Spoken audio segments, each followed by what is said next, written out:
Ladies and gentlemen, please welcome Shane Point, proud member of the Point family and equally proud member of the Musqueam Indian Band.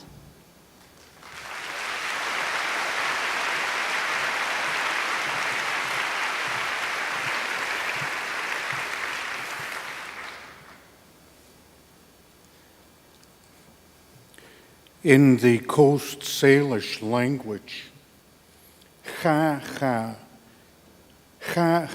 means sacred. Chalice, hands. Theet, truth. This evening I would like for all of you to please participate with me and with this wonderful man, this brave, brave man.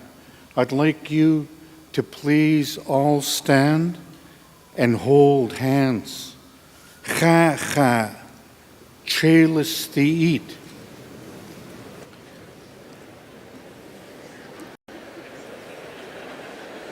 Oh, wonderful. Oh, he said Wonderful. Don't be afraid. Don't be afraid. Ha, chalice theet. Sacred hands of truth. Sacred hands of truth. Ooh,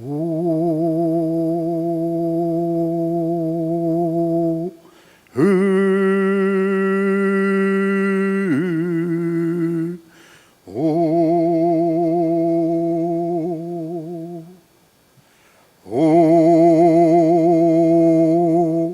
ooh,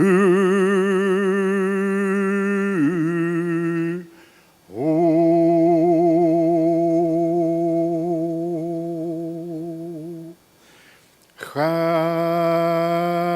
Ha, chalice theet,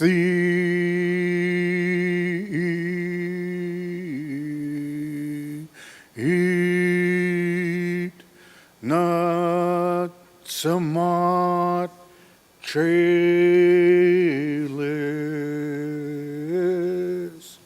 not somewhat chalice.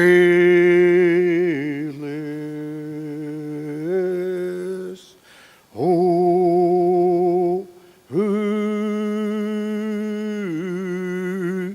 oh, oh, oh. Wonderful human beings. Thank you. Thank you.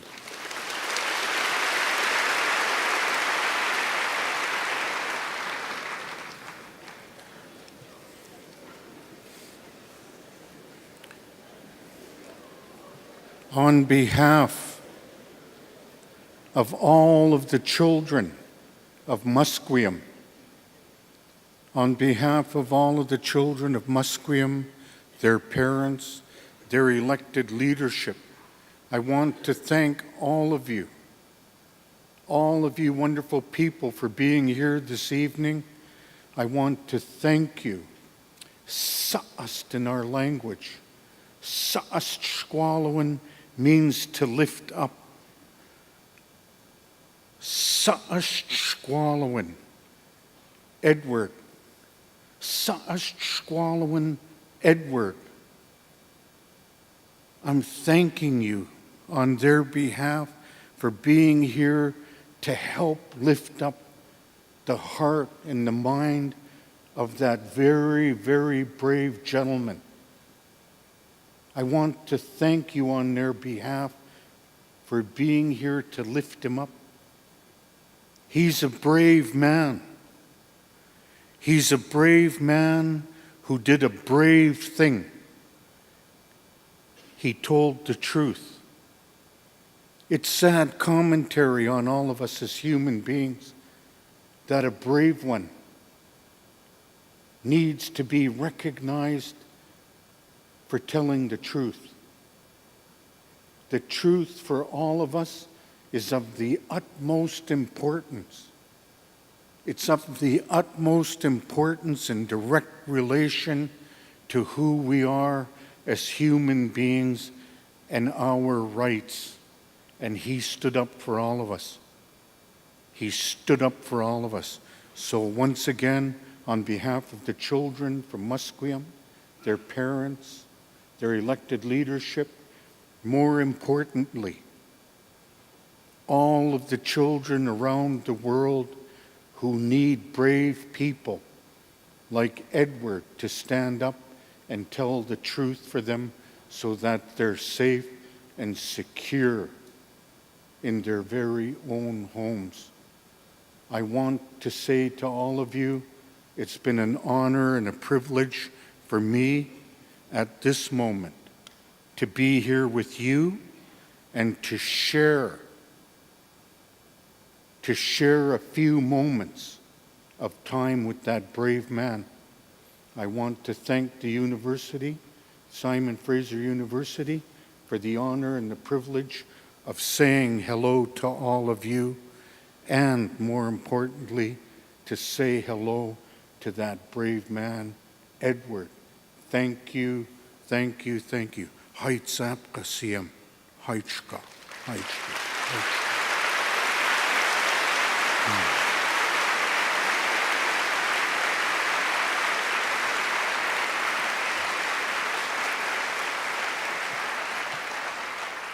Thank you, Shane Point, for that poignant greeting. I'm Andrew Petter, president of Simon Fraser University, and it's my privilege to welcome you to tonight's public forum on big data, security, and human rights. The role of a traditional research university is to provide its students and faculty with opportunities to study, explore, and debate important and controversial issues. But as Canada's engaged university, SFU goes further. We strive to provide opportunities to the wider communities we serve to participate in such deliberations. This evening's forum seeks to achieve both objectives. It is first the culminating event in this semester's President's Dream Colloquium, a university speaker series that has been exploring the foundations, applications, and implications of big data, an issue that by any measure is both important and controversial. However, this forum is also a presentation of SFU Public Square, a year-round program embodying our commitment to community engagement and our desire to serve as BC's public square for enlightenment and dialogue on key public issues. So tonight, whether you are from within or without the university, we're delighted to have you join us to grapple with the critical issues associated with big data. Big data is, not surprisingly, big. The term refers to data sets that are so large and complex that conventional data processing applications are inadequate. Consider, for example, that we now count the world's store of data in zettabytes, that is, trillions of gigabytes. Consider also that more than 90% of that data was generated in just the last 2 years. Small wonder, then, that traditional approaches to processing data are overwhelmed. Big data offers big promise. For example, a recent McKinsey study estimated that big data applications in the United States could save as much as $300 billion a year in healthcare costs and produce corresponding improvements in longevity and quality of life. So SFU is proud to be a leader in big data.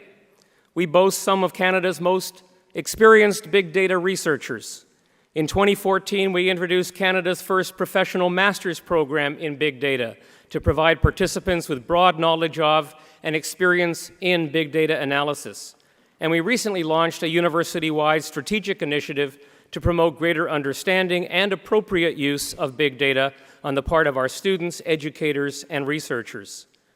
But while SFU is pleased to play a leadership role in relation to understanding and using big data, we do so in the knowledge that the issues it raises are complex and contentious. Data that can be harnessed and honed for the common good can also be mined and manipulated for unfair advantage, to assault privacy, or to undermine security. Simply raising the issue puts one at risk of starting an argument, which is probably a good segue into introducing our guest speaker. In 2013, when NSA contractor Edward Snowden released the largest ever dump of controversially gathered big data, the American government issued a warrant for his arrest, while the Pulitzer Prize Committee gave awards to The Guardian and The Washington Post for publishing the information that Snowden had given them. And of course, the Academy of Motion Pictures, Arts and Sciences gave Laura Poitras an Oscar for Citizen4, her captivating feature documentary on Snowden's story.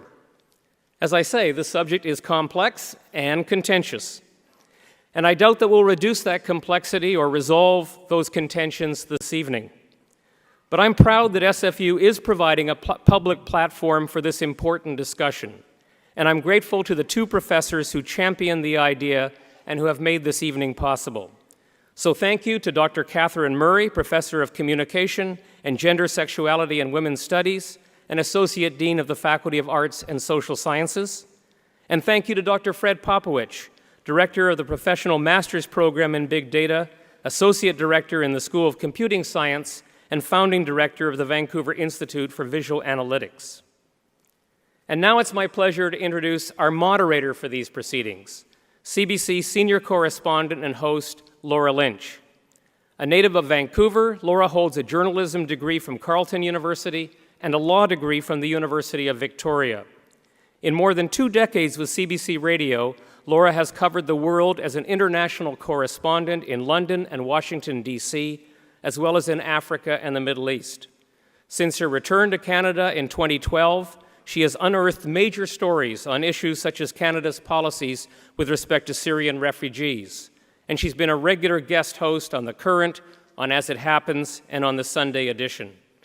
Her groundbreaking journalism has earned her numerous awards, including the prestigious Nieman Fellowship at Harvard University and recognition from Amnesty International. We're privileged to have her with us this evening. So please join with me in welcoming celebrated journalist and accomplished moderator, Laura Lynch.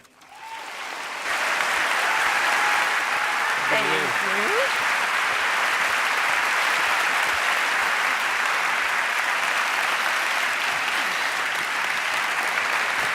Thank you, everybody. Thank you very much, and thank you for coming out here tonight. I want to welcome you in the hall here and everyone who is watching via our live webcast around the world. And I am pleased to tell everyone that tonight's event sold out within 5 hours of the tickets going on sale. That's pretty good for an event where the main attraction isn't a rock star or a Hollywood celebrity, but an evening dedicated to talking and thinking about issues like privacy, security, and the balance between them. So that's a testament to you, our audience's commitment to being open to learning more about this important debate. Now, you have come from near and far across the Lower Mainland and beyond, perhaps, I don't know, and I thank you for that. As I thank Edward Snowden, who has come as far as he could, and which in this case is to his computer, far, far away from us. It is around 5 to 5:30 in the morning there, so we appreciate his participation all that much more. As Andrew just said, I'm a journalist with the CBC, and I have a background in law, so I have my own obvious interests in these subjects we're tackling tonight. And before we get started, I just want to tell you a little bit more about how the evening's expected to unfold, and then we'll hear from Edward Snowden. We've got a fairly tight schedule. I'm going to try to make it brief. As the moderator, I am also the lucky one who gets to have the first conversation with our guest. Then we're going to have a panel of people with expertise in the areas we're looking at tonight. I'll introduce them in detail a little bit later. And we are going to pose some of your questions via Twitter, and that ensures you'll all be concise. So please go ahead. Go ahead, tweet away, and remember to use the hashtags, #Snowden and #BigData. And we have just a very few rules here. You're welcome to keep your smartphones on, otherwise how could you tweet? But I need to ask you not to use any flash photography or recording, and it would be really helpful, I think, if you could turn your ringers off now. Okay, here we go. Let's face it. To some, he is a hero. To others, he is a traitor. He has either delivered the United States from evil or he has betrayed his homeland. But I think we can all agree that Edward Snowden has accomplished what he said he set out to achieve in 2013. He has incited a vigorous and sustained discussion about security, privacy, and citizens' right to know in the United States and around the world. All this from a man who dropped out of high school. The young Snowden eventually did complete his GED, but not college. But he did display an aptitude with computers, such an aptitude that he was hired by the CIA in 2006. He got top secret clearance, was posted to Geneva, where he was officially a diplomat, but was in fact working on maintaining computer network security. After he left the CIA in 2009, he began working for Dell and Booz Allen Hamilton. They were both private companies that were doing work for the National Security Agency. And that's when he started gathering information on NSA activities and the secret surveillance programs that were revealed in 2013. And that, as you probably know, happened in a hotel room in Hong Kong after he collaborated with journalists Laura Poitras, Glenn Greenwald, and Ewan MacAskill. Among the revelations were a secret court order obligating the US telecommunications company Verizon to turn over what is called the metadata of millions of its subscribers. He also introduced the world to PRISM, a program that gave the NSA, the FBI, and Britain's version of the NSA direct access to the servers of internet companies such as Google, Facebook, Microsoft, and Apple. Canada was also in the files Snowden carried out of his job, specifically a program to spy on Brazil's Ministry of Mines. Now, as you know, Edward Snowden left Hong Kong after the US authorities charged him with espionage, but before the Chinese answered an American request to extradite him. You student Elisa Fraser, who is helping out tonight with those Twitter questions of yours, noticed that he only follows one Twitter account, the NSA.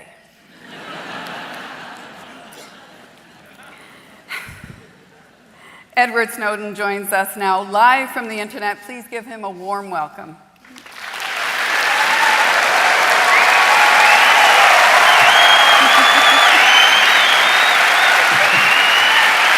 Hello, Vancouver.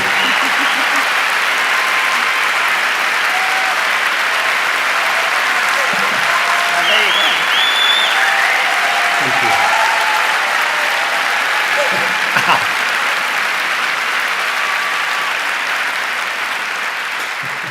That is a nice, warm welcome for you. Good morning. That really is. I've got to say, Canada is very nice. It's a shame I have passport trouble that continues today. It seems like it would have been wonderful to be there in person. Thank you very much for getting up so early to speak to us. I appreciate it. I want to get started with... I actually haven't slept yet. Oh my... Ever? Never. No. This is sort of a stereotype for the technical sort of computer person, you know, every now and then. We tend toward being night owls. Now, I wouldn't say I normally stay up until after 5 in the morning, but this is a special occasion, and I wanted to make sure that we got a chance to talk. Okay, great. Then let's get started. And I do want to start with what is in the news right now, and that is the largest data leak in history, which has been dubbed the Panama Papers. What do you see as the significance of the leak? So for those in the audience who may not have heard about this yet, who aren't so familiar with it, what this is the story of is a law firm that specializes in the construction of offshore shell companies, the kind of corporate legal structures that are used to hide assets from tax authorities or to enable mergers and acquisitions outside of the domestic jurisdictions of the people who have actual ownership interests in these companies. So for example, a Canadian citizen who wants to create a company that operates outside of Canadian law would call this company and they would help them build a company that could then be used as a legal structure to perform these sort of international operations. Now, these are often, but not always, used to dodge taxes, to launder money and similar things such as this. Now, what's extraordinary about it is this is a company that has been operating in this space for, according to their own statements, more than 40 years. And somehow, last year, Journalists at a German newspaper, Süddeutsche Zeitung, received a contact from an anonymous individual who to this day remains unknown in identity, even to the journalist who received the information, because they used encrypted channels, they used very good operational security practices to make sure that the journalist-source relationship remained secure. Now, this source said, "Would you be interested in data?" to the journalist. And the journalist said, "Of course, how much data are we talking about?" The anonymous source said, "More than you have ever seen." Fast forward 1 year, after a project involving the participation of more than 400 journalists around the world, I believe more than 100 different organizations participated in this, had just 2 days ago, I believe, revealed the fruits of this investigation. And based on the records this anonymous source provided to the activities of this company, we have found that countries where we might have suspected this kind of corruption, such as China, Ukraine, and Russia, were not alone.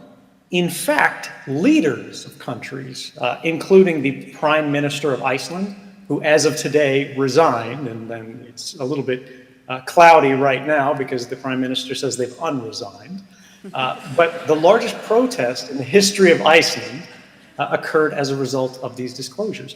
We have seen the Prime Minister of the United Kingdom, David Cameron, his father was involved in setting up one of these legal structures, which allegedly for more than 30 years did not pay taxes in the United Kingdom.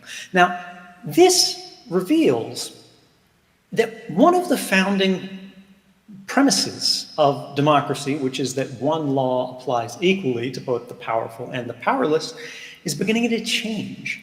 And it happens without our knowledge, without our awareness, and without our consent.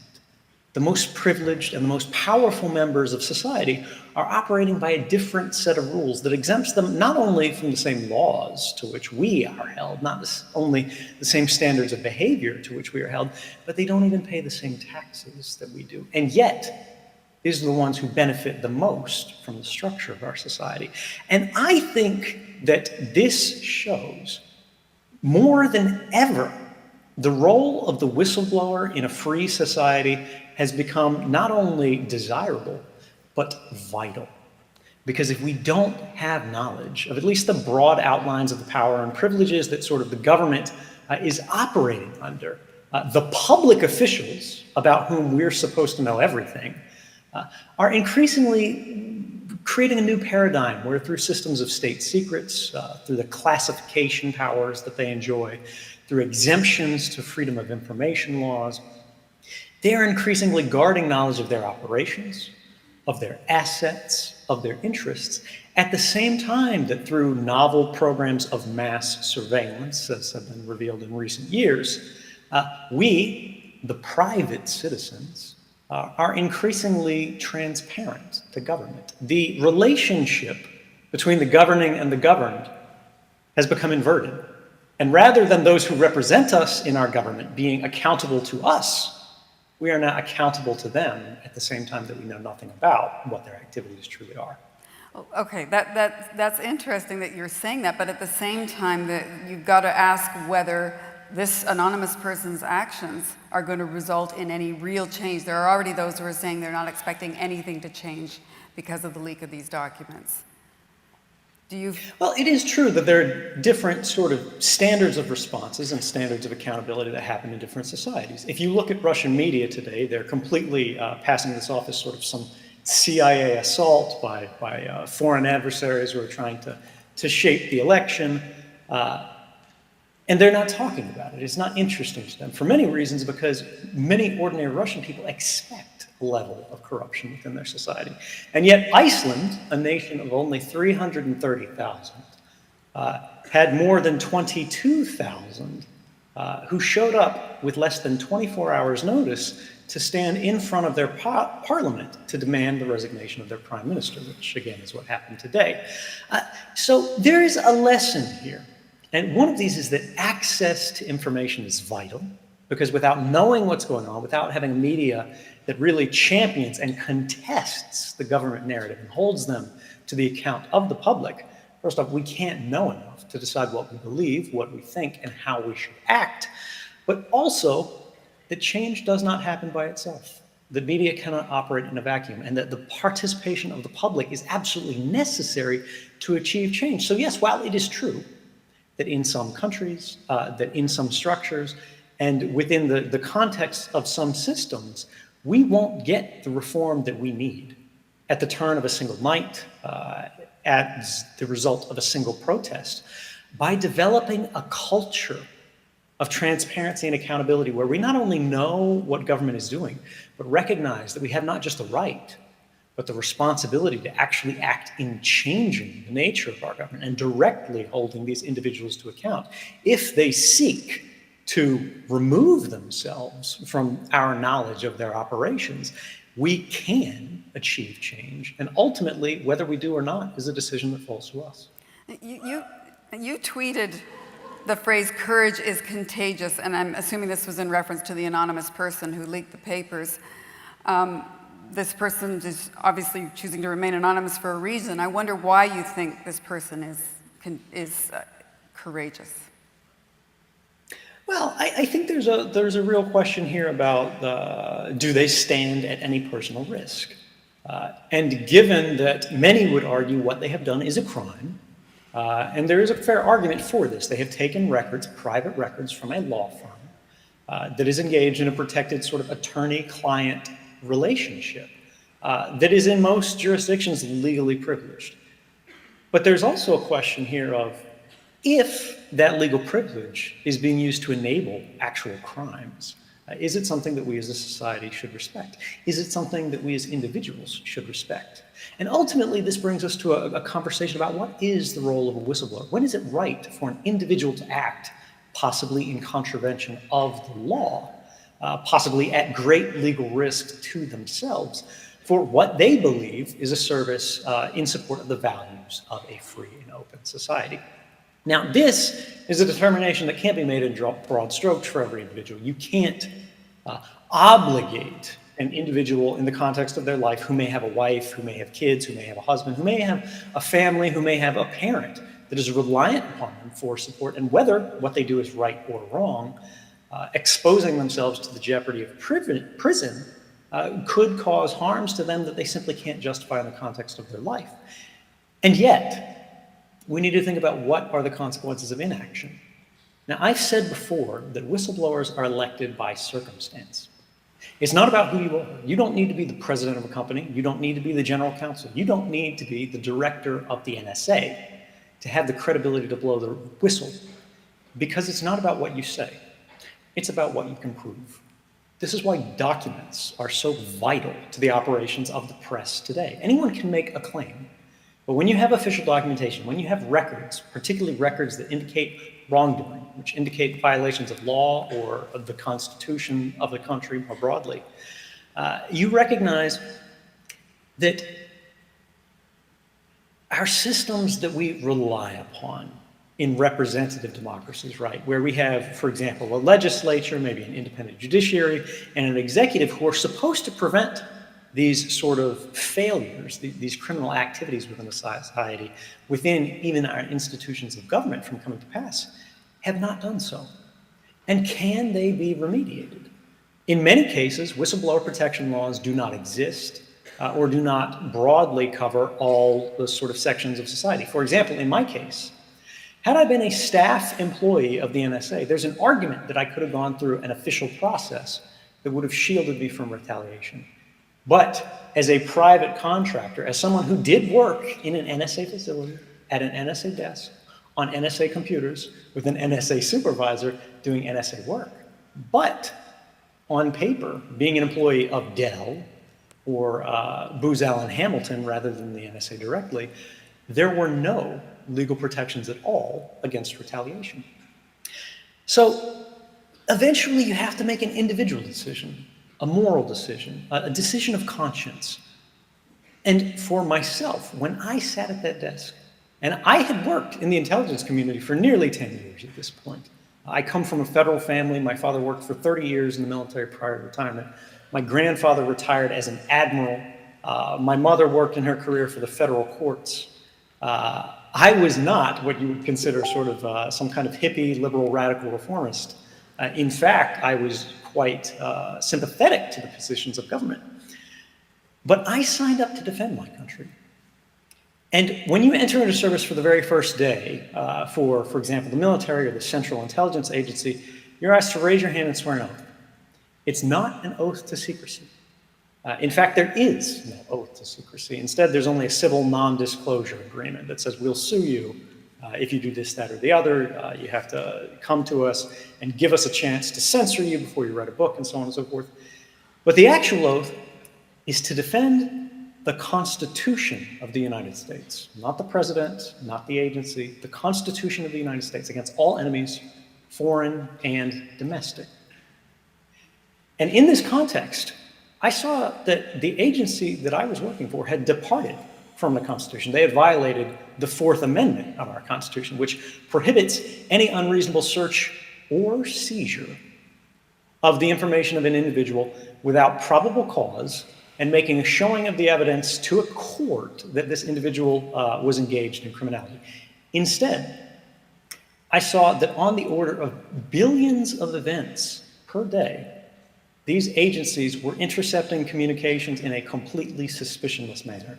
They were doing what's called pre-criminal investigation, pre-criminal interception of all of our communications just in case, because they had created a paradigm in which they believed that rather than the traditional means of intelligence investigation, which would be a targeted investigation, we go, this is a Soviet colonel, this is a known terrorist, let's target their phone, let's target their system, let's target their satellite. They could instead target the backbones of all of our communications happening domestically within our countries, within our borders, across which, yes, some manner of malicious foreign activity does pass, but the vast majority of it is domestic and innocent. People's intimate moments, people contacting their loved ones, people discussing their political beliefs, people deciding what they really value religiously. And it really came to a head when I saw that in Congress, under sworn testimony, it's a felony to give a false testimony in front of Congress, even if it's not intentional, even if it's not an intentional lie, not perjury, but simply giving false testimony. The director of national intelligence, the most senior official in the United States, was questioned by a senator about was the NSA doing precisely the things I had witnessed. And it looked something like this. Does the NSA collect any type of data at all on millions or hundreds of millions of Americans? No, sir. It does not. Not wittingly. There are cases where they could inadvertently, perhaps, collect, but not wittingly.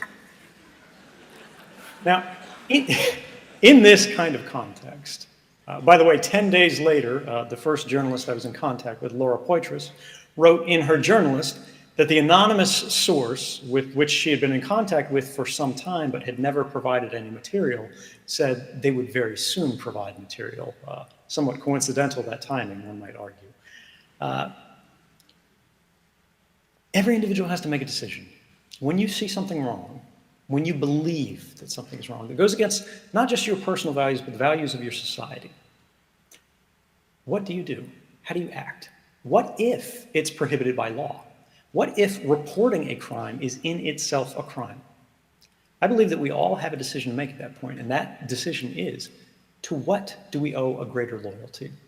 To the law or to justice? I am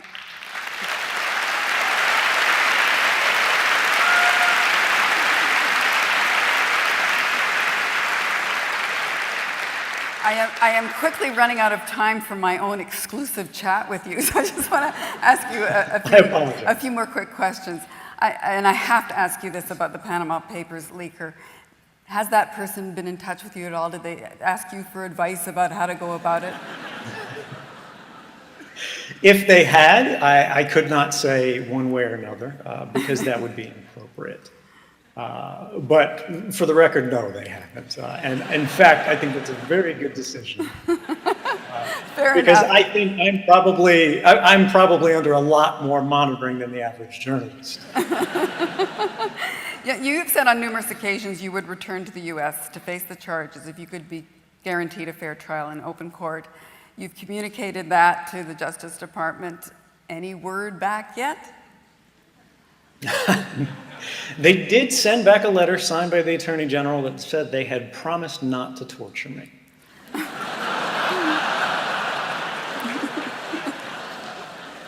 But while that is a start, there has been total silence on the single demand that I have made since 2013 for a return to face trial, which is that they would guarantee a fair trial, one in which I could make a public interest defense to the jury and allow them to decide the lawfulness of these activities. Okay. You have recently won praise and support from some unlikely quarters. I'm speaking of Lawrence Wilkerson, who was Colin Powell's chief of staff in the Bush administration. He says you did a service, and in a perfect world, you would be rewarded. Do you sense any shift in attitudes toward you from official Washington? Absolutely. There's been a real sea change. We've seen a number of officials, particularly speaking privately, when they're not on the record, they're a lot more candid, who have indicated that, look, they believe that they can't offer any sort of forgiveness, they can't sort of back down from their initial position because it was so egregious. They said, look, these journalists have blood on their hands. While, the institutions of journalism gave them a Pulitzer for public service, saying that this was something vital and necessary that we should know, they really embarrassed a lot of officials. Things like former NSA Director Keith Alexander, who was forced out, suddenly resigned as a result of these disclosures. Former Director Michael Hayden, who was revealed to have intentionally moved forward with a program, despite the fact that the Attorney General said they would no longer authorize it. And when they reach this, they say what's on the line here is actually the legitimacy of their institutions.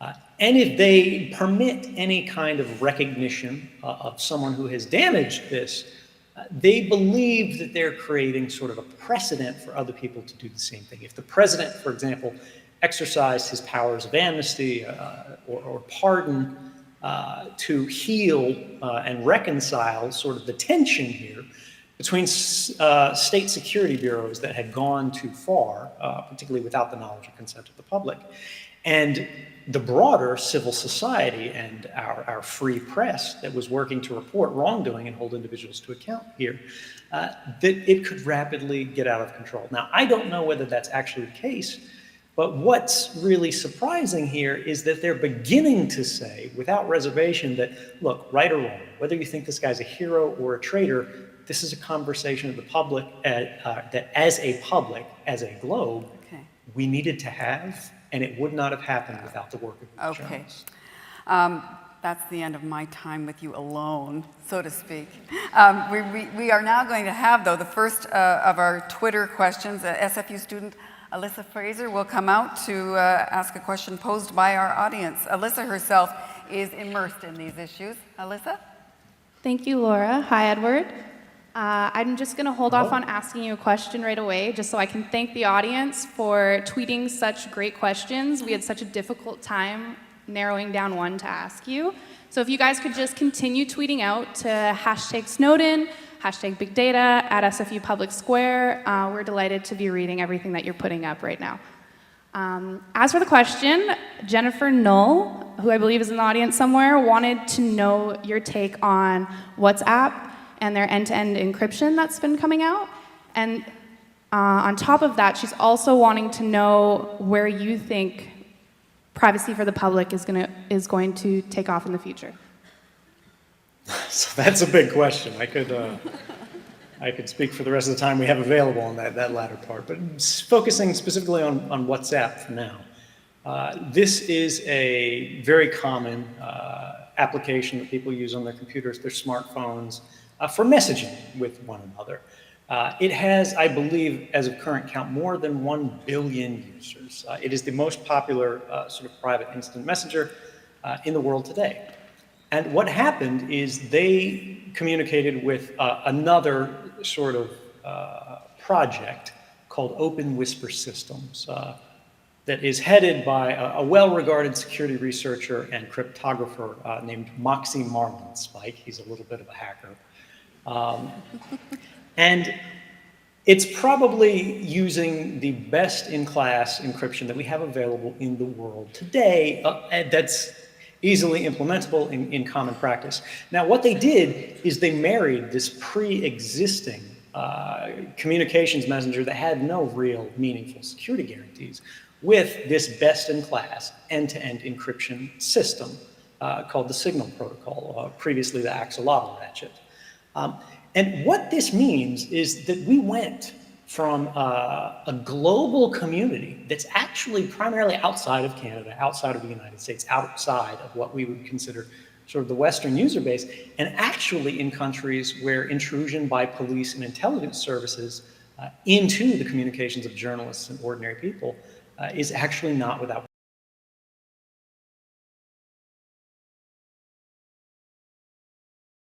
precedent. It happens with some regularity. And they've protected, in one move, 1 billion people's communication. They have returned the right to privacy, the right to have simply a conversation amongst friends about politics without prejudgment, without worrying about what this is going to look in a government database somewhere, in a single stroke. Now, this is very likely to encounter pushback from intelligence officials who had grown accustomed to being able to see without warrant in suspicionless communications contexts, the communications of everyone. You know, it becomes very natural quite quickly to have the equivalent of Google for Spies, a search box where you can enter anybody's name, anybody's phone number, and see everything that they've done for the last 5 years. This is not a perfect solution, right? WhatsApp doesn't allow you to engage in a criminal conspiracy or anything like that tomorrow, because it does not shelter the metadata of your communications. We'll get into that later, but the fact that you communicated with someone, right? If you call the Al-Qaeda phone number in Pakistan, you're still gonna show up in the database. But if you're talking to your mother about the cookie recipe, the actual content within that communication, the cookie recipe itself, will still be safe. Thank you so much. Remember that. Thank you, Alyssa. Okay, I'm now going to introduce our panelists for the evening. Michael Vaughan has been Policy Director of the BC Civil Liberties Association since 2004. She's also a lawyer who has taught civil liberties and information ethics. She's written on the topic of surveillance and society and is currently a collaborator on big data surveillance, which is a multi-year project led by Queen's University. Peter Chow-White is renowned for his knowledge of the adoption and impact of big data on individuals, organizations, and society. And to that end, he works with BC's Information and Privacy Commissioner on big data and social media privacy protection. Please welcome both of them to the stage now.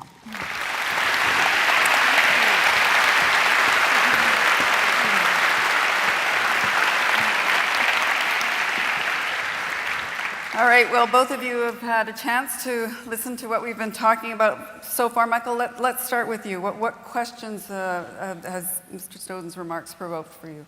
Well, I would like to take this opportunity to ask you specifically about big data analytics in the context of national security. So it's our understanding, for example, that you actually can't predict who's going to be a terrorist. So screening for such a thing in a Canadian context means that because there's such a low incidence of it, you will generate completely inaccurate results, either huge amounts of false positives, false negatives, or because the math is so fascinating, both, wrong in both directions at once. So despite this fact, despite that this is the math, the truth of it, the math doesn't allow for this, we appear to be funneling more and more data into exactly these kinds of risk scoring sort of exercises, the no-fly sort of logic that's going on here. So my question to you is, what do you think's going on? Do decision makers actually believe that if we simply funnel more and more data, we're somehow magically going to make the math work out? Or is the data really there for some other purpose? Is that acknowledged and it's really for something else? Interested in your thoughts. So this is This is a complex question, but it's also deceptively simple. The premise here is that all of these intelligence agencies are collecting this information for counterterrorism purpose, and yet all of the science says it doesn't work for that. And this is not only the work of outside academics. For example, in the wake of these revelations in 2013 about the nature of global mass surveillance and domestic surveillance, particularly within the United States, the president, who once defended these programs, appointed two different panels, the Privacy and Civil Liberties Oversight Board and the President's Review Group on Information and Communications Technologies. And he authorized them to have full access to classified information, to be able to go into the NSA, the CIA, talk to all of these individuals, and find out, do these programs work? For example, the interception of all the phone records of everybody in America without a warrant, without cause, just in case, and then to perform these kind of mass analytics to see who's talking to who. Is anybody a terrorist? Now, this program had been operating in secret for more than 10 years, I believe, or roughly 10 years.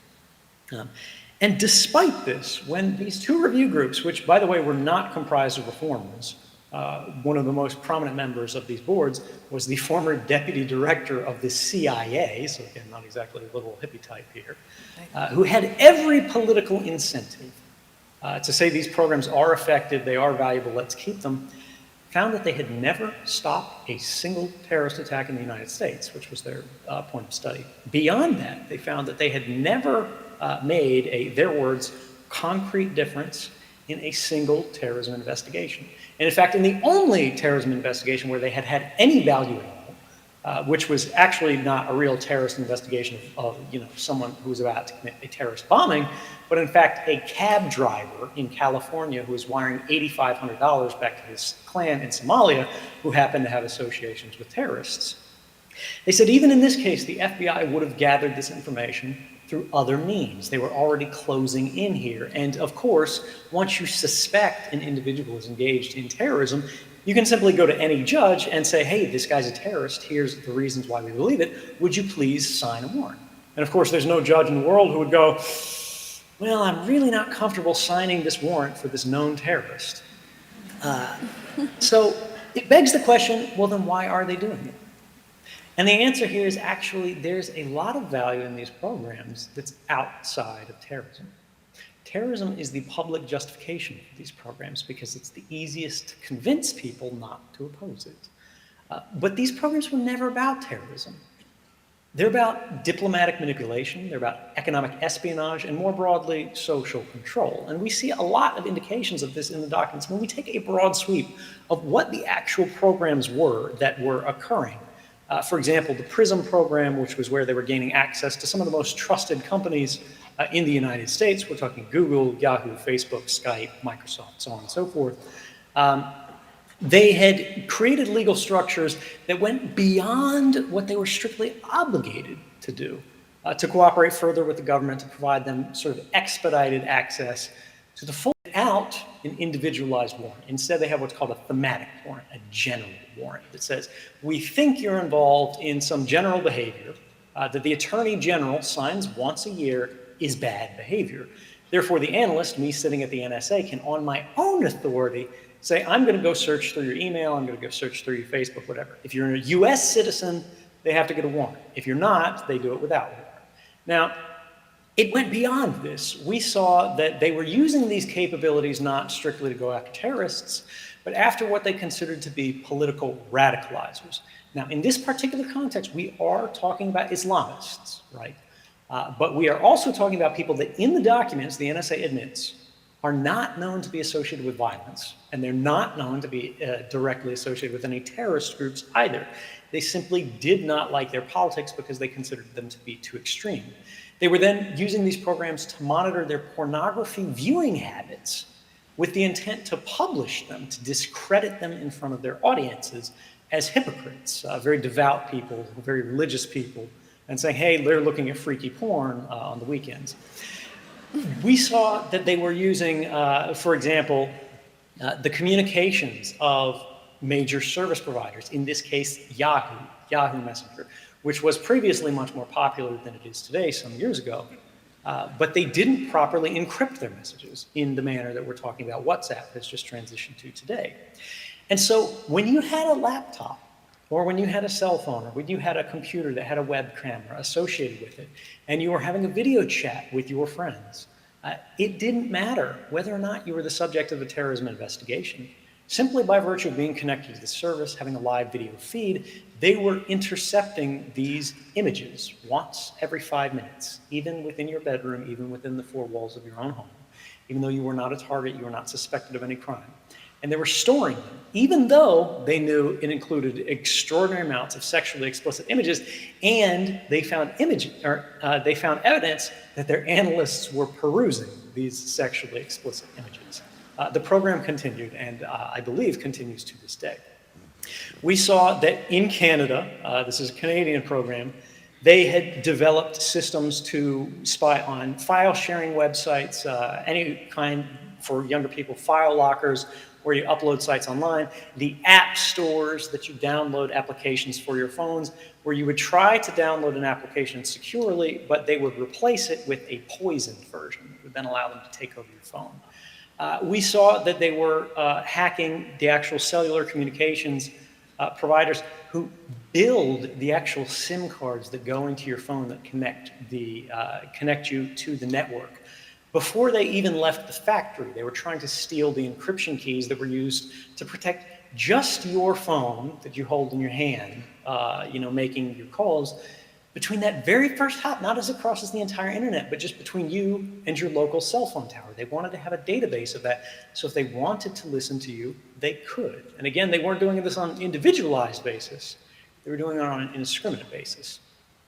They were intercepting shipments of networking equipment when they were en route to customers of the most trusted sort of American products and service providers. And they were putting what they called implants, and these are sort of Trojan horses. So when you get it and you unpack it, you may have paid for it, but you don't really own it. And of course, we saw that these were actually being used, these extraordinary capabilities that they have developed weren't being used just against terrorists. They were being used against, for example, the largest telecommunications service provider. Edward, I don't mean to interrupt you, but there's some technological issues here. I don't know if someone's listening in, but the slides you're putting up are flashing a little bit. So you look fine, but the slides are a little jumpy. Okay, go ahead. So the question here is, well, all right, these are capabilities, but what are they actually targeting them with? And I don't know if these slides are still flashing. I apologize if they are. I'll give you a brief overview. These are stories that indicate, for example, the British intelligence agency that's a part of this community had been found to be surveilling human rights groups. And this was not known. The public wasn't allowed to know about this. It couldn't be challenged in court until journalists revealed what was going on. But these capabilities that were, again, intended for use against terrorists were being used against groups, human rights organizations such as Amnesty International. We saw that they were capturing the emails of journalists and international media, and this included not just like small groups. You would think journalists maybe in Pakistan that could be communicating with Al-Qaeda, but actually the BBC, the New York Times, the Guardian, and others. And in fact, in some of these stories, including in Canadian documents, I believe this is a story by the CBC, that the GCHQ, again, the British intelligence service that's a part of this Five Eyes spying alliance, that's the United States, the United Kingdom, Canada, New Zealand, and Australia, had classified investigative journalists as a threat who rank somewhere between terrorists and hackers, right? So they're not as bad as terrorists, but they're actually worse than hackers.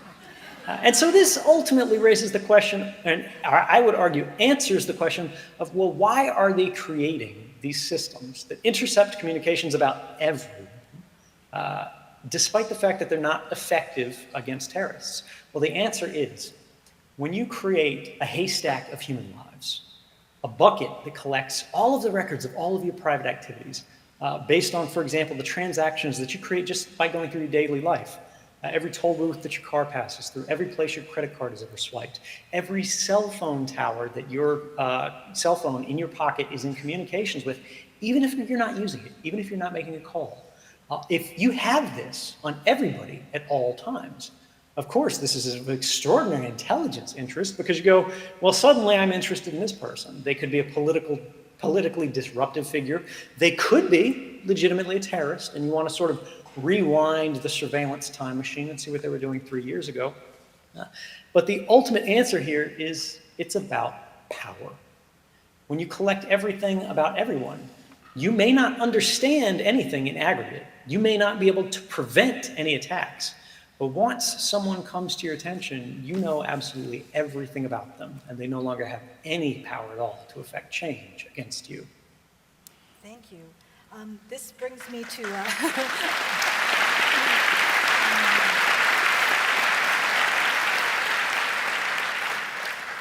to ask you to reflect on a particularly Canadian situation. We have a new bill here, Bill C-51. It's no longer a bill, it's an act. It's our new Anti-Terrorism Act. Anti-Terrorism Act 2015.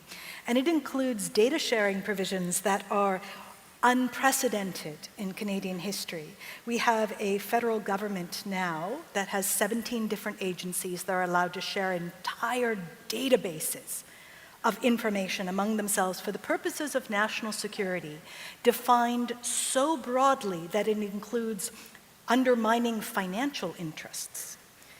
So this new unprecedented power, many privacy advocates in Canada think is meant to be raw data for exactly those kinds of national security risk scoring analytics that don't work for the purposes of national security.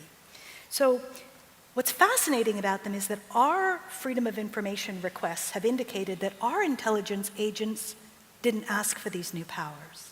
So my question to you is, who did, and do their initials spell USA?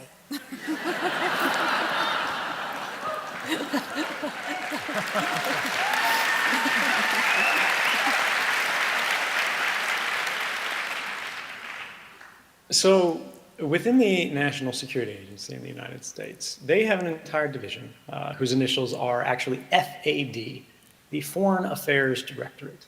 And the job of this group is to liaise with foreign intelligence services, of course, Canada being foreign in this context. Now, Canada is described as what's called a second-party partner to the United States. This means they're one of that top tier, we share everything, Five Eyes group. Now, Canada did share metadata in advance of the passage of C-51. C-51 very likely expanded it, but let's not pretend that this never existed before. The danger here is that we have the extraordinary budget of the National Security Agency. The intelligence budget in the United States is $52 billion a year. If you're just focusing on civilian intelligence agencies, if you add military intelligence agencies, you're up at about $75 billion a year. This is far, far in excess of the kind of spending that we commit to, for example, the National Science Foundation. So spying is a real cottage industry in the United States. Now, this means the National Security Agency has far more lawyers, right, who can look at the context of laws, even the laws of other countries, and go, what could you do if you carved out new exceptions in your laws? What could you do if you created this loophole or that loophole that seems like it's going to protect civil liberties or it's going to provide a better oversight process, but will actually allow you to be more engaged, to share more, and to basically give more back to us in exchange to what we do give to you. And of course, let's not be crazy here. The US shares an incredible amount of data with the Canadian intelligence services.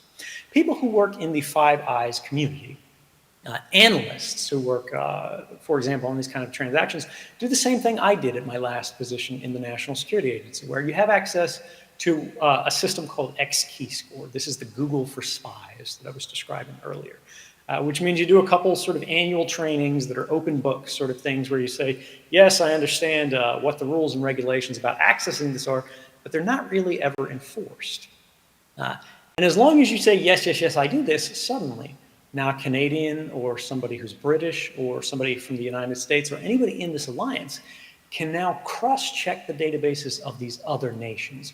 You put everything in one big giant bucket. I would suspect this is what C-51 is really about.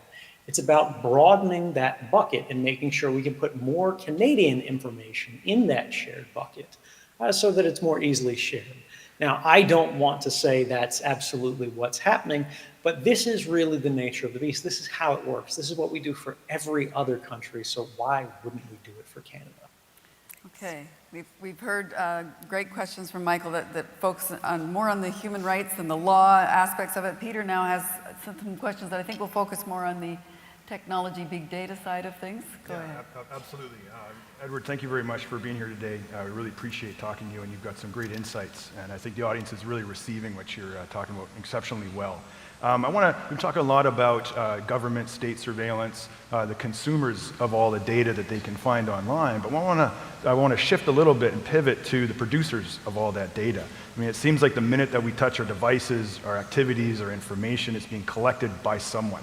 And not just intelligence agencies, but also corporate agencies as well. It's a very different stakeholder, but someone who also is collecting a lot. Every post, every like, every click, purchase, comment, check-in, tweet, review that we put up, every location that we're at, everything we look at, everywhere we go online or even offline. And thanks to the GPS in our phones, everything where we are can be recorded, analyzed, shared. We've talked a lot about government and state surveillance, but what about soft surveillance? And how do the things that we've been talking about today relate to the everyday person who's just simply participating in the digital environment? How can we shift it a little bit to focus on them? Right, so the idea here is ultimately there are a lot of different actors who can affect your life in many different ways, many of which are quite insidious. You wouldn't be aware that they're happening until it's too late to affect them, until there's an opportunity. Until the opportunity to remediate them has already passed. A good example of this would be, for example, credit reporting bureaus, which are creating dossiers about people as a result of their activities, and they're making very significant determinations about that will affect your life. Will you be able to purchase a house? Will you be able to get a line of credit to buy an automobile? Will you be able to get a loan? Well, this is perhaps not so relevant in Canada as it is in the United States, but it is true in many countries. Will you be able to get a life-saving medical operation, or will you not be able to pay for it because you can't get the loans you need? These kind of things are happening because of the nature of transactions as they happen in our digital economy, right? As you said, all of these activities that we create produce something that in the academic field, in the policy field, is referred to as metadata. That would be something that sounds not really interesting, right? You think metadata is harmless. The government describes it as data about data.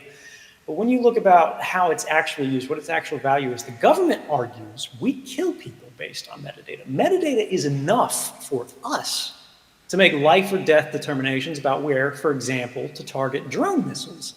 They don't fire missiles at people. They fire missiles at cell phones based on metadata. Now, the problem here is that they don't know who's holding the cell phone. But the same things are happening in corporate contexts. Now, how does that work? What is metadata? Metadata is really a misnomer because nobody understands what it means.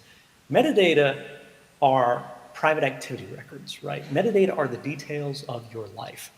The metadata of your activities in aggregate is a perfect record of a private life. It is exactly the same thing that a private investigator would learn about you if they followed you all day with a video camera and sort of a notepad.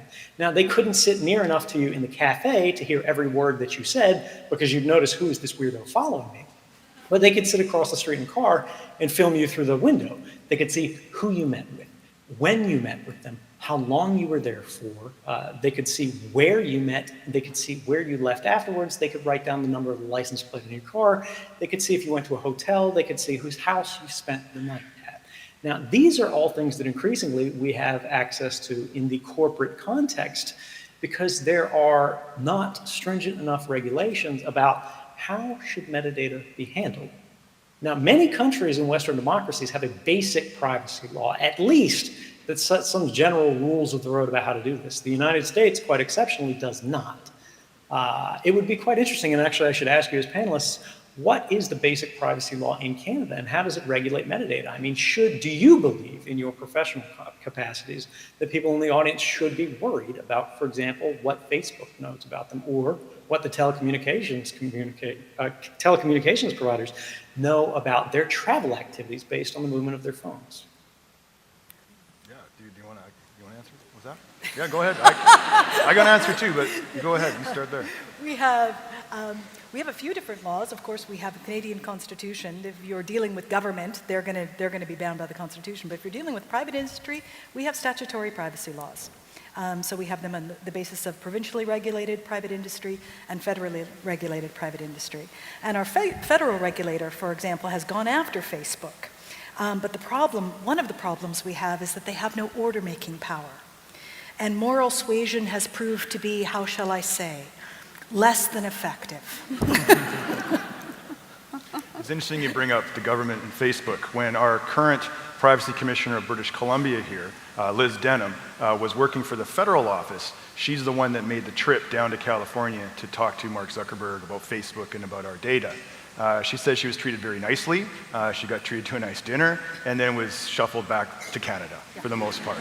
I mean, the point about it is that, data that is kept by Canadian companies in Canada, we can do something about that for privacy laws. But Facebook, we can't. Once it goes across, borders, that's out of our control. It's out of our jurisdiction, right? So we're playing in a data landscape that is somewhat under control, but a lot of it's not.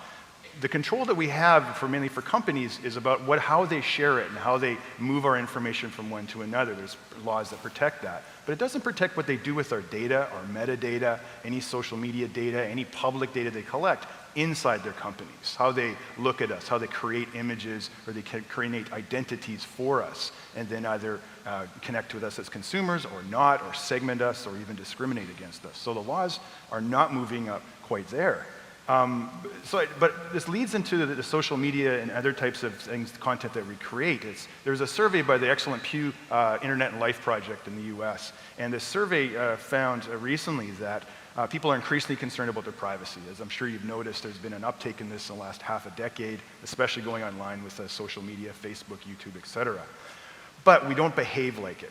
So we're increasingly concerned about our privacy, but we're not behaving online like we are concerned about our privacy. We're posting, we're playing, we're perusing in the digital world more than ever before, and there's no sign of us slowing down anytime soon.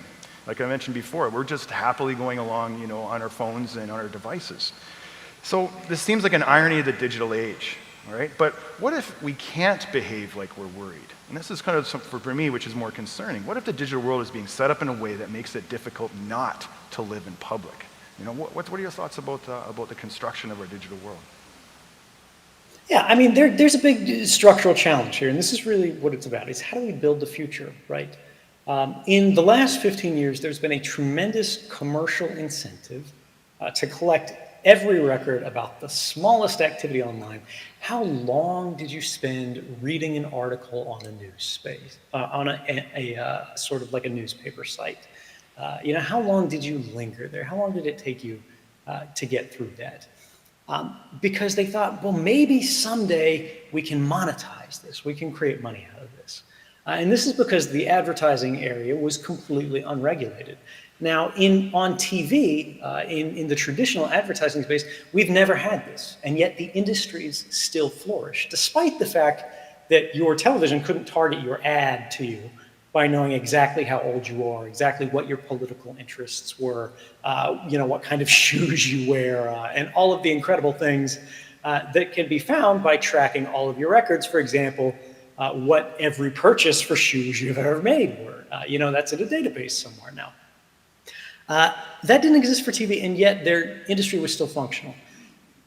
We can imagine an internet, we can comprehend an internet where ads are less targeted as they were in, for example, the television industry, but they're still profitable, they're still effective, they still allow these industries to flourish and blossom, but at the same time, they don't have the same cost in the consequence of civil empowerment. They don't make us vulnerable to companies, they don't make us vulnerable to our governments, and they don't make us vulnerable to foreign governments or foreign countries. Now, there's a broad sort of thing here, and this is the encryption debate that we're having here, which is we're starting to realize that thanks to this explosion of globalization, you could have the most extraordinary privacy reforms in Canada tomorrow. The golden age of civil liberties, where there is no more crime, There's no more oppression, there's no more injustice, like everything is wonderful all of the time, sunshines and unicorns, and Stephen Harper's gone forever, right? Nobody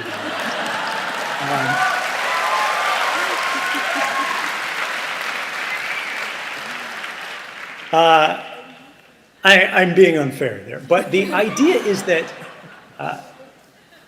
that stops at your borders, right? And Canadians are part of a larger world. Technology has worked as a sword against the public in many ways, and has particularly been very empowering for governments. But it can also act as a shield. And if we work together, our science, our technology is reaching the point today where we can recognize new means, for example, encryption and mixed routing protocols and things like that, that enforce human rights through this new means beyond borders.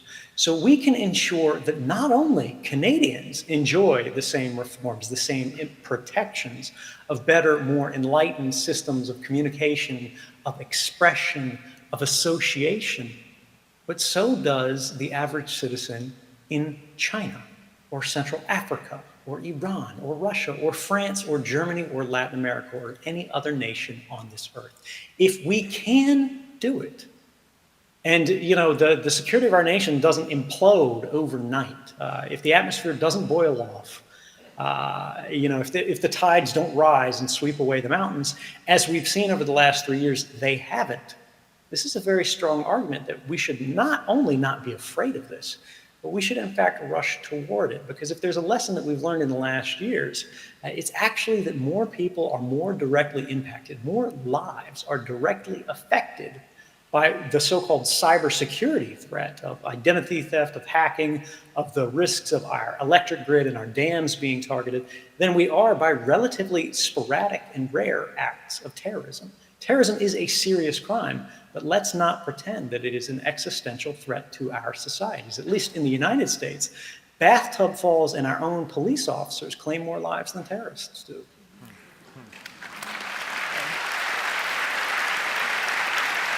I think that we have enough time for one more question each, a relatively brief question and answer, relatively. Michael, go ahead. So Canadians are often astounded to find out that our national security accountability, our review and accountability of our national security services, is among the worst of all comparable countries. You may have noticed this about Canadians. We like to think that somebody does it worse than us, for sure. And that's not always true. It's not always true. And this is one of those cases. So I'd like to know from you just quickly, do you think anybody's doing this right? National security accountability. Who could we copycat here that you think is getting at least some of it right? Well, when we look back at history, we see a number of indications of how to do it right, and that's to have an aggressive and public oversight process that really digs in a very adversarial way, right? Trying to prosecute people, trying to convict people in the intelligence agencies for going too far. And I'm referencing here, for example, the Church Committee in the United States in the 1970s, which was investigating incredibly politically sensitive operations, investigations into civil rights leaders, investigations into assassinations, which, by the way, was sparked off by a band of citizens, right, not congressmen or anything else, breaking into the FBI offices, stealing their files, providing them to journalists, and then disappearing. They were never tried because they were never known. They only revealed themselves in the very last few years.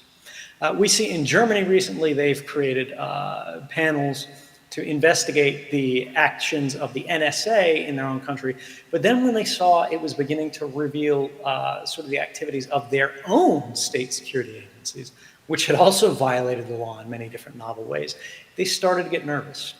We need a culture of political accountability here that goes, look, we recognize that there are always going to be things where when activities are happening in the dark, they go too far. They break the law, they break the rules. And to hold them to the account of law, because that's how we make sure that they exercise the extraordinary privileges with which we invest in them, the powers of arrest, the powers of surveillance, the powers to end lives in many cases, in the most responsible way. Now, Intelligence officials obviously don't like this. They're not very wild about that, but ultimately we need to think about the fact that they work for us, right? They work to serve the public. The public does not work to serve them.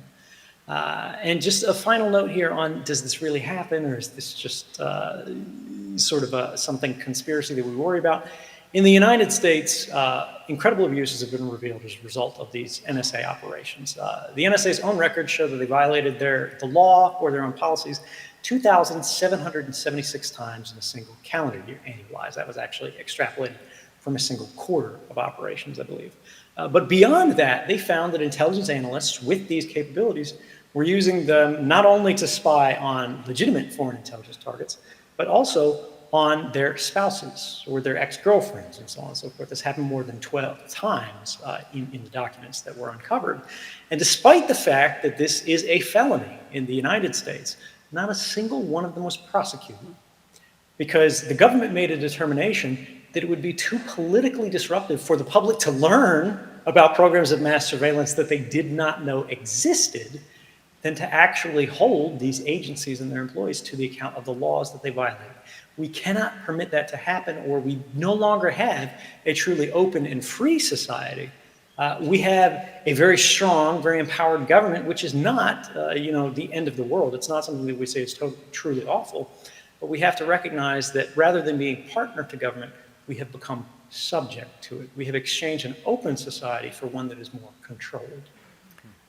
Peter, yeah, I mean, it's a good point. I mean, we often think we use technology every single day, but there's days when I get up where I think I'm being used by technology.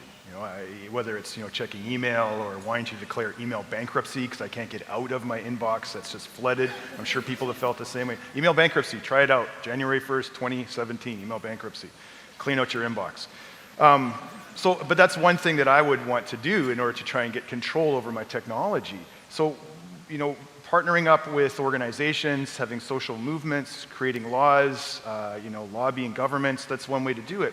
So but in everyday lives, like what can we do to protect ourselves and manage our own information, at least have some control over that? And I want to reference a tweet here that came in earlier from someone named Eric. And his question was quite specific. It says, what's one way as an ordinary citizen I can strengthen my privacy and mobile communications in day-to-day use? Or can we do anything? Maybe that's the question as well. Yeah, so the first thing is, if you need to disguise the metadata of your communications, right? If you want to protect your associations, who you care about, who you're in contact with, in a general way, right? If you log into Facebook, this isn't going to help you. But if you do it through pseudonymous accounts that aren't tied to your direct identity, you're much more protected here, is to use a system called the Tor browser. If you look at the Tor project online, you can download it and just point and click on your computer and it works. And what this does is it's sort of a global network that allows people to voluntarily mix their communications with other people's communications, so it's harder to see everybody that you talk to all the time. But more generally, simple steps for people in the audience right now. If you want to make sure that nobody is listening to your phone calls, that nobody is reading your text messages, which right now they can do, right? Your communications and your SMS messages, as they cross the internet, as they cross your communications provider, whoever you buy your phone service from right now, are transiting these networks electronically naked. Anybody, whether it's a criminal group, whether it's the government, whether it's a corporation, can read them. They can use them against you, they can store them, they can just analyze them for ads, whatever. Download an app called Signal in the store right now, and you can make phone calls that are completely encrypted. You can send text messages, pictures, intimate pictures, whatever's popular nowadays, and they'll be protected. WhatsApp is another thing that uses the same encryption as Signal right now, and these are probably the best in class ones. To protect yourself against hackers and sort of criminal groups, one of the biggest challenges that we see today is some site that you completely forgot you signed up for an account for gets hacked. They didn't handle your passwords appropriately, so every subscriber that has every account has their passwords revealed. Well, that password that might have been for, podunk.com, nothing that you don't care about, might be the same one that you used for your Gmail account, or your Facebook account, or your work account, or your university account. Something that could have a lot more impact on your life. And because your username is often registered at every site as your email address, now they know how to log into every other part of your life. Use a password manager. that allows you to have sort of a master password, and a different password for every site is a really easy step you can do. It'll actually make your life easier as well, because you don't have to remember all your passwords for logging into these different sites. And the last thing would be two-factor authentication, which is available for many sites, for example, Gmail and things like that. I believe Facebook might do it as well now. Twitter does it. Where when you try to log in, you don't just use your password, right? Because your password could be stolen in exactly the way we saw, or somebody could watch over your shoulder. But when you try to log in from a new computer, right, one that's not your house, something that seems strange or foreign, the service provider will send you a text message with a code that basically ensures that you've got to have your cell phone or some other device with you, so that if somebody steals your laptop and tries to log in from their house or whatever, they won't be able to break into your entire life. These are things that are all free. They don't cost $1, they don't cost a dime. You can do them immediately, and they'll make you much safer and a much harder target than 99% of people in the world out there with very little effort on your part. Great, thank you for that. I'm sure everybody else in the audience thanks you for that as well.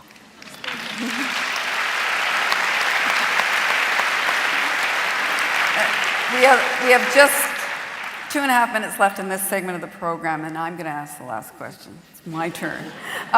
The whole controversy between Apple and the FBI over the phone encryption and breaking into the phone, you said all along, I was watching what you were saying on Twitter and various other locales, that this was a fake fight. So what was it the FBI really trying to do? They were after a precedent that would allow them to commandeer any particular company to, rather than work for their customers, now they work for the government. Now, this is not to say that, it's an egregious case where nobody can understand what they're after, because they're saying, look, this is an actual terrorist who actually killed people, and it's relevant to our investigation. And we should be sympathetic to that. But it's important to understand that the government's claims in these cases were categorically false when they said the company had the exclusive technical means to get into this cell phone. And we know that's not true. There have been, this was why I said it was false from the beginning. There have been laboratory techniques that have been available that hackers do in their garage, that every university in the country has available to them, the equipment to do these kind of attacks, that are not easy, they're not simple, and they're not necessarily cheap. But in the most extreme cases where they say lives are really on the line, they are within the realm of government possibilities, government capabilities to attack the hardware of these devices, rather than asking companies to undermine the security of everybody in a given jurisdiction and more broadly in the world, in order to provide the government with what's ultimately an easy button that allows them to say, look, I want to see everybody's communications everywhere, regardless of what they did, despite the fact that it's not ultimately necessary. And why does this matter? If the FBI or a Canadian law enforcement agency or a British law enforcement agency goes to a company and says, you're going to create a backdoor, a secret key that allows us in investigations for the government to unlock any arbitrary person's life, to let us in and get their emails, even if they're encrypted, even if they're trying to be protected. When you make a backdoor for one country, you make a backdoor for every country. Because if you want to be able to sell your products in China, they're not going to let you have access to their markets unless you provide them with the same capabilities that you provide to every other law enforcement agency. And in the context that we've seen today, unless you want China to be able to read your emails, unless you want every local police department to be able to see everything that you are doing, unilaterally, this is a capability that is simply too dangerous to exist, particularly given that it is not truly necessary. Okay, thank you. We'll leave it there for this segment of the program. Please give our two panelists, Michael Vaughan and Peter Chow-White, a round of applause.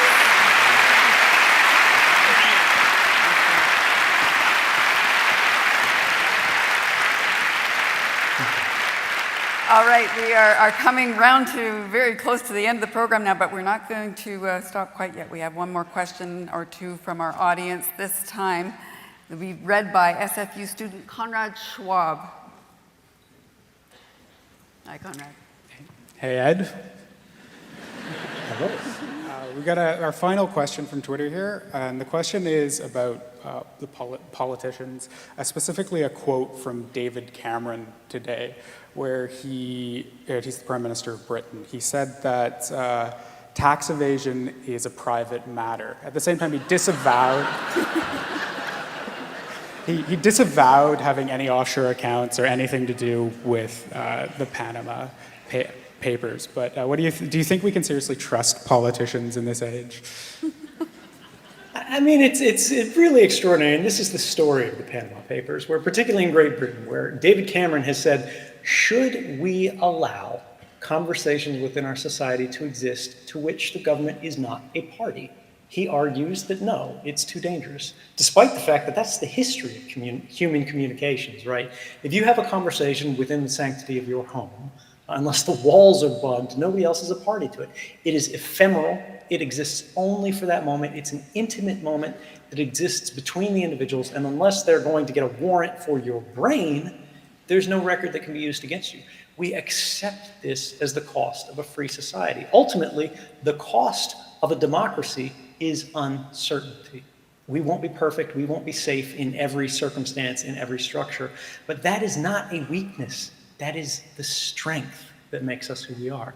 And when we see politicians that have been for years arguing against policy or against privacy, arguing against rights, against ultimately the basic liberties, that super right, which is privacy from which all other rights derive, because freedom of speech has no meaning if you don't have the space to determine what it is that you believe, what it is that you actually want to say.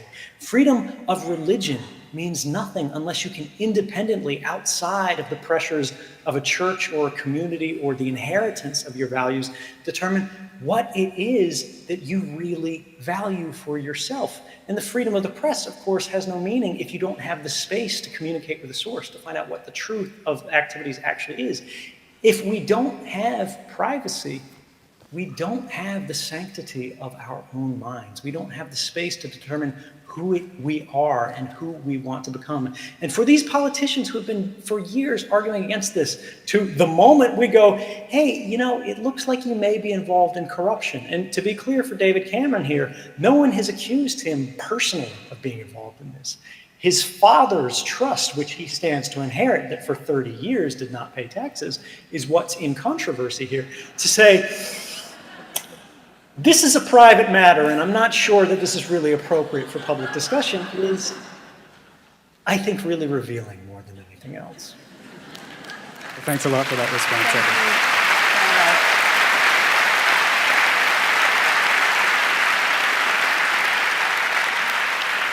That seems like a particularly good place to end our conversation for this evening, though I'm sure we could go on and on. There's so much to talk about. I can safely say that you have given us a lot to think about and worry about in our daily lives.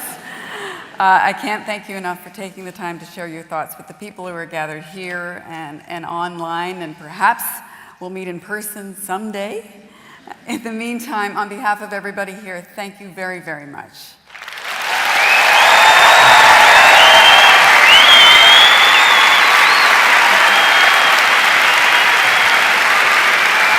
Thank you, Vancouver. Have a wonderful night.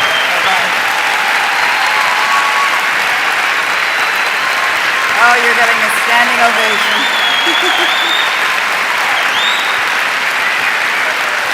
Thank you so much. Good night.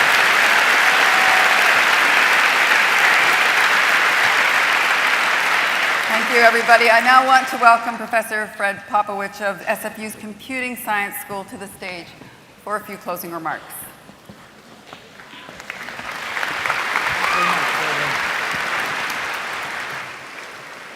Wow, good evening, everyone. And what a way to end the President's Dream Colloquium on engaging big data.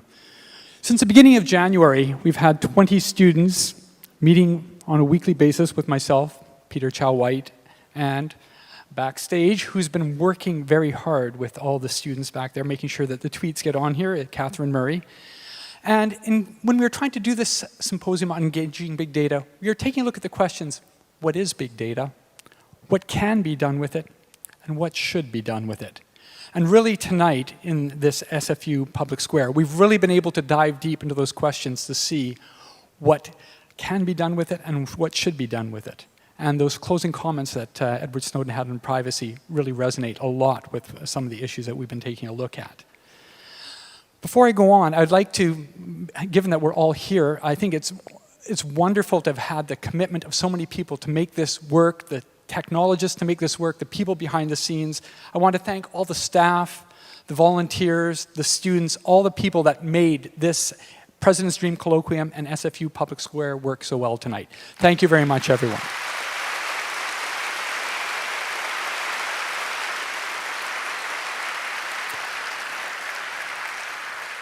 In particular, I want to thank our speaker, who's, I think it's about time for him to go to bed, even for tech people. It's really late right now. So Edward Snowden, was great to have him, and having Laura Lynch being the moderator for keeping us all focused, and our panelists. Thank you, Laura. And our panelists, Michael Vaughn and Peter Chow White. Thank you very much.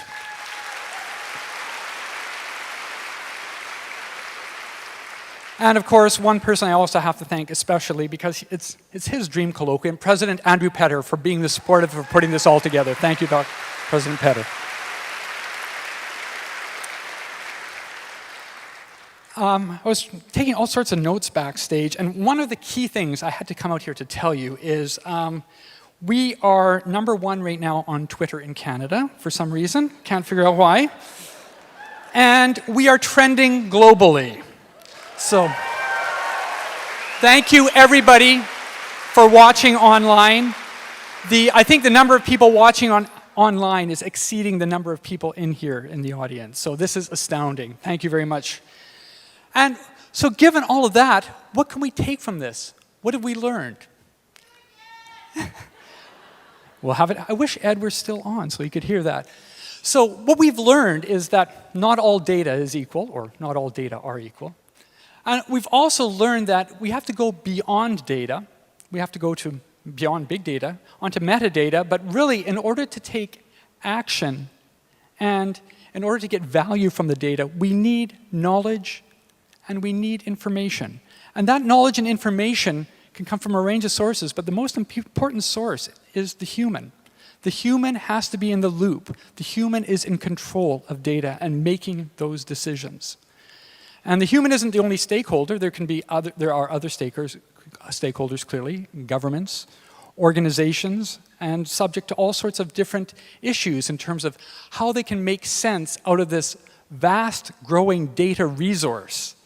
We're very used to dealing with resources in terms of invasive species here in Canada. So we have vast growing of resources and vast growing of technology. So really, with all of these growths, we have to deal with the risks and the benefits. And really, in order to go forward, I think we can all view this as the starting point and not just as at the end. Like we said, what is next? Well, what is next? In closing, I'd like to say that I think we can all become better storytellers and story listeners to hear what kind of things we can learn from all this data that we have out there. We can also become more informed producers and users of that data and technology. And most importantly, I think what we can really do is be able to engage with the people, to be able to learn more, not only from our data, but from each other and from what we see going around the world. And we saw that in some of our conversations tonight. So in closing, last sentence, I promise, I know. I wanted to have one good quote from Edward here, and the one that stood out is, "Change does not happen by itself." And I would like to invite you all, in person and online, to continue to participate in our SFU's big data programs and activities here in Vancouver, online, across Canada, and as we've been listening, from around the world, I guess from Panama to Iceland. So thank you very much, everyone. Merci beaucoup. Good night.